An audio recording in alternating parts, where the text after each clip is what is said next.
السلام علیکم ورحمۃ اللہ وبرکاتہ۔ پیارے محترم اسلامی بھائیوں، آج کی اس آڈیو میں ہم سنیں گے نماز کے واجبات، یعنی کیا کیا نماز میں واجب ہیں۔ یہ یاد رکھیں، جو نماز میں واجب ہے اگر وہ جان بوجھ کر چھوٹ گیا، جان بوجھ کر چھوڑ دیا تو پھر نماز دوبارہ پڑھنی ہوتی ہے، اور اگر بھول کر کوئی واجب چھوٹ گیا تو سجدہ سہو کرنے سے نماز ہو جاتی ہے۔ تو اس لیے ہمیں یہ سیکھنا بہت ضروری ہے کہ کیا کیا باتیں نماز میں واجب ہیں، تاکہ ہم اپنی نماز درست پڑھ سکیں۔ تو پورا آڈیو ضرور سنیں، انشاءاللہ بہت کچھ سیکھنے کو ملے گا۔ آئیے اب ہم نماز کے کچھ واجبات پیش کرتے ہیں۔ نمبر 1، تکبیر تحریمہ میں لفظ اللہ اکبر کہنا یہ واجب ہے۔ فرضوں کی پہلی اور دوسری رکعت میں الحمد شریف اور قراءت کرنا، اور سنتوں کی چاروں رکعتوں میں الحمد شریف اور قراءت کرنا، یعنی کہ قرآن پاک پڑھنا، سورت وغیرہ ملانا، سنتوں کی بھی چاروں رکعتوں میں اور نفل کی بھی چاروں رکعتوں میں الحمد شریف اور سورت یا کچھ آیتیں ملانا یہ واجب ہے۔ فرضوں کی بعد کے جو 2 رکعتیں ہوتی ہیں ان میں سورت ملانا واجب نہیں۔ اگر ہاں کسی نے ملا دی تو نماز ہو جائے گی، ایسا نہیں کہ سجدہ سہو کرنا پڑے، بلکہ مستحب ہے لیکن واجب نہیں ہے۔ سنتوں میں اور نفلوں میں واجب ہے ہر رکعت میں ملانا۔ الحمد شریف کا سورت سے پہلے پڑھنا واجب ہے۔ الحمد شریف اور سورت کے درمیان آمین اور بسم اللہ الرحمن الرحیم کے علاوہ کچھ اور نہ پڑھنا۔ جیسے الحمد شریف پڑھی ولا الضالین، اب آمین اور بسم اللہ پڑھیں گے بس، اور کچھ نہیں پڑھیں گے، اور نہ زیادہ دیر وقفہ کریں گے، ٹھہریں گے اتنی دیر کہ 3 بار سبحان اللہ کہہ سکے۔ قراءت کے فوراً بعد رکوع کرنا، جب قراءت پوری کر لی الحمد شریف کے بعد کوئی سورت پڑھ لی تو اب فوراً رکوع کرنا یہ بھی واجب ہے، زیادہ دیر ٹھہرنا نہیں ہے۔ ایک سجدے کے بعد بالترتیب دوسرا سجدہ کرنا۔ تعدیل ارکان یعنی رکوع، سجود، قومہ اور جلسہ میں کم سے کم ایک بار سبحان اللہ کہنے کی مقدار ٹھہرنا، یعنی اتنی دیر ٹھہرنا جتنی دیر سبحان اللہ پڑھا جاتا ہے، یہ واجب ہے۔ قومہ یعنی رکوع سے سیدھا کھڑا ہونا، یہ واجب ہے۔ کچھ لوگ ایسا کرتے ہیں کہ کمر سیدھی نہیں کر پاتے، پورا سیدھا کھڑا ہی نہیں ہو پاتے اور سجدے میں چلے جاتے ہیں ڈائریکٹ، اس طرح ان کا واجب چھوٹ جاتا ہے اور نماز دوبارہ پڑھنی پڑے گی۔ جلسہ یعنی دونوں سجدوں کے درمیان سیدھا بیٹھنا، یہ واجب ہے۔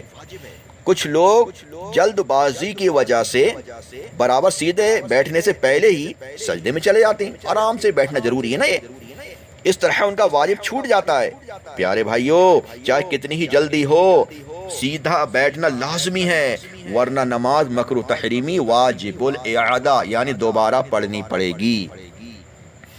قاعدہ اولا یہ بھی واجب ہے، جو ہم 2 رکعتوں کے بعد اتحیات پڑھنے بیٹھتے ہیں وہ واجب ہے۔ اگر بھول کر چھوٹ گیا، کھڑے ہو گئے تیسری رکعت کے لیے تو سجدہ سہو سے نماز ہو جائے گی، چاہے فرض ہو یا واجب ہو یا نفل نماز ہو، سنت تو کوئی بھی ہو، ٹھیک ہے۔ فرض، وتر اور سنت مؤکدہ میں اتحیات کے بعد کچھ اور نہ پڑھنا، یعنی فرض پڑھ رہے ہیں یا وتر پڑھ رہے ہیں یا سنت مؤکدہ پڑھ رہے ہیں 4 رکعت والی، تو 2 رکعت پر بیٹھ گئے ہم، اتحیات پڑھی، عبدہ و رسولہ کے بعد کچھ اور نہیں پڑھیں گے، فوراً کھڑے ہو جائیں گے۔ دونوں قاعدوں میں اتحیات مکمل پڑھنا، پوری درست۔ اگر ایک لفظ بھی چھوٹا تو واجب چھوٹ گیا، اللہ اکبر، اور سجدہ سہو واجب ہوگا اگر بھول کر چھوٹا۔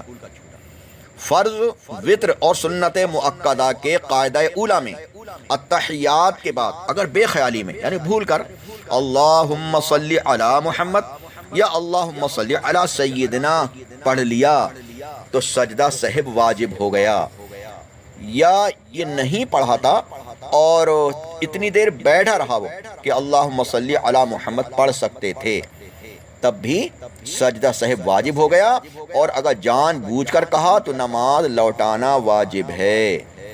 دونوں طرف سلام پھیرتے وقت لفظ السلام دونوں بار واجب ہے، لفظ علیکم واجب نہیں بلکہ سنت ہے۔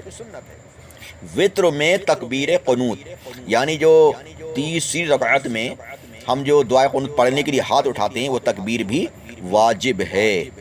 وطر میں دعائے قنوت پڑھنا واجب ہے۔ اگر دعائے قنوت یاد نہیں ہے تو کوئی اور دعا پڑھ سکتے ہیں، بہرحال واجب ادا ہو جائے گا، لیکن دعا پڑھنا واجب ہے۔ عیدین کی 6 تکبیریں یہ بھی واجب ہیں۔ عیدین میں دوسری رکعت کی تکبیر رکوع، یعنی رکوع کے لیے جو تکبیر کہی جاتی ہے، اور اس تکبیر کے لیے لفظ اللہ اکبر کہنا واجب ہے۔ جہری نماز، یعنی جو آواز کے ساتھ قرات ہوتی، جیسے مغرب، عشاء کی پہلی اور دوسری رکعت، اور فجر، جمعہ، عیدین، تراویح اور رمضان شریف کی وطر کی ہر رکعت میں امام کو اتنی بلند آواز سے قرات کرنا کہ کم سے کم 3 آدمی سن سکیں واجب ہے۔ غیر جہری جو آہستہ پڑھی جانے والی، جیسے ظہر اور عصر میں آہستہ قرات کرنا واجب ہے، زور سے نہیں کر سکتے۔ ہر فرض و واجب کا اس کی جگہ ہونا، رکوع ہر رکعت میں 1 ہی بار کرنا، سجدہ ہر رکعت میں 2 ہی بار کرنا، دوسری رکعت سے پہلے قاعدہ نہ کرنا، 4 رکعت والی نماز میں تیسری رکعت پر قاعدہ نہ کرنا، اگر آیت سجدہ پڑھی ہو تو سجدہ تلاوت کرنا، اگر سجدہ سہو واجب ہوا ہو تو سجدہ سہو کرنا۔ اگر کوئی واجب چھوٹ گیا تھا اور سجدہ سہو واجب ہو گیا تھا اور بھول کر سجدہ سہو بھی نہیں کر پائے اور سلام پھیر دیا، اگر ابھی سلام پھیرتے یاد آ جائے تب بھی کر سکتا ہے سجدہ سہو، لیکن اب نماز سے باہر ہو گیا، کوئی کلام کر لیا، سینہ پھیر دیا، تو اب پھر نماز کو دوبارہ پڑھنا پڑے گا۔ 2 فرض یا 2 واجب یا فرض اور واجب کے درمیان 3 تسبیح کی قدر، یعنی 3 بار سبحان اللہ کہنے کی مقدار وقفہ نہ کرنا واجب ہے۔ امام جب قرات کرے چاہے بلند آواز سے ہو یا آہستہ آواز سے، مقتدی کا چپ رہنا واجب ہے۔ امام صاحب قرات کر رہے ہوں، چاہے زور سے کر رہے ہوں جیسے کہ فجر یا مغرب یا عشاء میں، یا آہستہ کر رہے ہوں عصر میں یا ظہر میں، تب بھی مقتدی خاموش رہیں گے، یہ واجب ہے۔ قراءت کے سوا تمام واجبات میں امام کی پیروی کرنا واجب ہے، یعنی قراءت تو نہیں پڑھے گا، کرے گا مقتدی، امام کی قراءت ہی مقتدی کی قراءت ہے، لیکن باقی تمام چیزیں پڑھے گا، اللہ اکبر بھی کہے گا، سبحان ربی العظیم بھی کہے گا، سبحان ربی الاعلی بھی پڑھے گا، اور التحیات وغیرہ بھی پڑھے گا، اور سلام بھی پھیرے گا، سب کہے گا زبان سے، صرف قراءت نہیں کرے گا، تکبیر تو کہے گا ہی کہے گا، قراءت نہیں کرے گا۔ تو ان واجبات کو یاد رکھنا، اور یہ یاد رکھیں کوئی بھی واجب بھول کر رہ جاتا ہے تو سجدہ سہو کرنے سے نماز ہو جاتی ہے، اور جان بوجھ کر اگر کوئی واجب چھوڑ دیا تو نماز دوبارہ پڑھنی پڑے گی۔ اسی طرح یہ یاد رکھنا کہ سجدے میں دونوں پیروں کی 3 انگلیوں کا جمنا بھی واجب ہے، دونوں پیروں کی 3 انگلیوں کے پیٹ کے سرے، یعنی پیٹ زمین پہ ٹک جائیں اور مڑ کر ان کے سرے کعبہ شریف کی طرف کو ہو جائیں، یہ واجب ہے۔ اللہ پاک ہمیں عمل کی توفیق عطا فرمائے، آمین بجاہ النبی الامین صلی اللہ تعالی علیہ وآلہ۔